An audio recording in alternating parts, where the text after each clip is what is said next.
Okay, guys, we're going to go to Ask Scruff, and this one's for Luke. Little salute to you. So flick this over. You come down into Traders Clinic on the Discord, and you go into this section, Ask Scruff. I'll just come to camera and I'll give my thoughts. Just finished that one for Lee, so a little salute to him as well.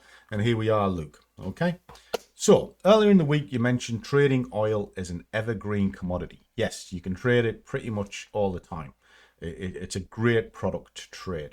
But I've noticed there are two symbols, UK oil and US oil. Okay.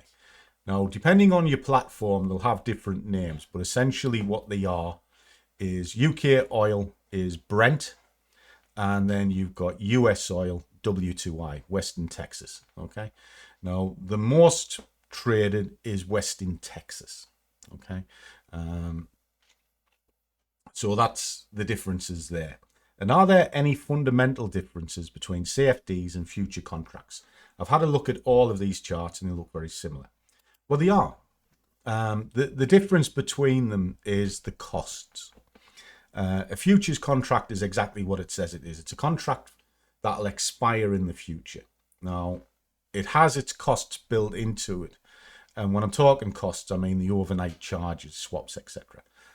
You'll pay a slightly larger spread, but then there isn't any overnight charges. So you can hold the trade that bit longer with peace of mind. Okay. When you've got a CFD or a spread bet, the spreads are tighter, but you will incur swaps. Now, if you time it right, you can also have positive and negative swaps. So sometimes you can hold a trade overnight and you actually get paid the swap rather than being charged the swap. So before going into market, you need to check that as well. But as a predominant day trader, you are in and out within a 24-hour period.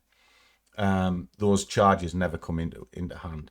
So if you're going to be holding a trade for a pretty long time, a futures could be the way forward because it will cost you less in the long run. So I hope that helps you, kid. Catch you soon.